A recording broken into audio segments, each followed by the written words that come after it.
જે દુઃખ લાગે એ દુઃખ છે જ નહીં, અને જે સુખ લાગે એ સુખ નથી.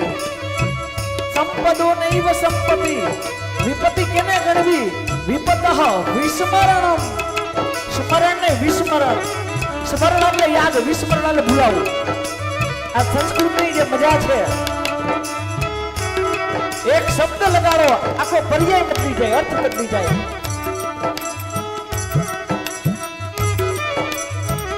વ્રજંત, સંસ્કૃતના વ્રજંત એટલે વિચરણ કરવું, પણ પ્રવ્રજંત કઈક સારા કામથી, સારા ઉદ્દેશ્યથી પ્રવ્રજંત. એ ખાલી તમારું વિચરણ નથી, પ્રવ્રજંત. તો અહીંયા વિપદ વિસ્મરણમ, સ્મરણ તો ભગવાનનું યાદ છે, પણ આ તો વિસ્મરણ, વિસ્મરણ ભૂલાઈ જવું.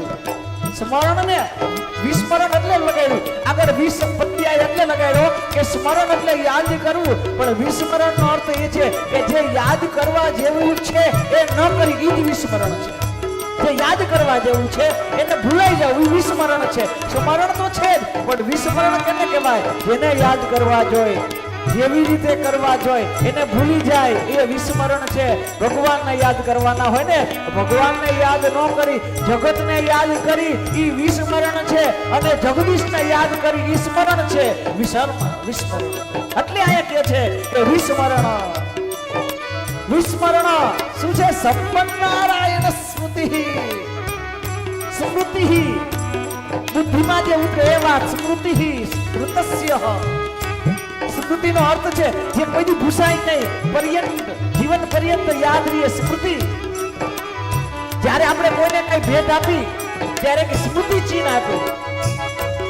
કોઈ સાદું ચિહ્ન હોય તો બરોબર છે, પણ બીજું બધું ચિહ્ન લઈને યાદગીરી માટે ઘણું લખાય, પણ સ્મૃતિ ચિહ્ન શું કામ બોલાય? આ એ ચિહ્ન છે આપવાથી, આ ચિહ્ન આપી છે, આ સ્મૃતિ જિંદગી પર્યંત રહેશે. તમારો મૃત્યુ સુધી આ ચિહ્ન નહીં ભૂલાય, એને સ્મૃતિ ચિહ્ન કહેવાય. સ્મૃતિ એ છે કે ક્યારે આવ્યા પછી ભૂલાય નહીં, જ્યારે મગજમાં આવ્યા પછી કોઈ દી ન ભૂલાય, એને સ્મૃતિ કહેવાય. પણ સંપત નારાયણ સ્મૃતિ, એવું નારાયણનું નામ છે કે જે જીવન પર્યંત ન ભૂલાય. વિપદો નૈવ વિપદઃ, સંપદો નૈવ સંપદઃ. વિપદો નૈવ વિપદઃ, સંપદો નૈવ સંપદઃ. વિપદ વિસ્મરણમ વિષ્ણુ, સંપન્નારાયણ સ્મૃતિ.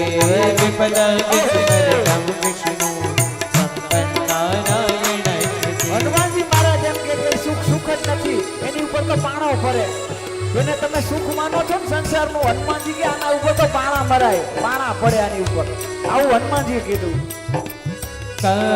હનુમંત વિપતિ પ્રભુ સોઈ, હનુમંત વિપતિ પ્રભુ સોઈ.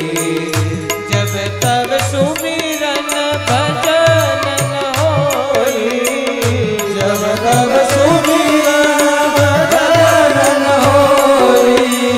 હનુમંત વિપતિ પ્રભુ સોઈ,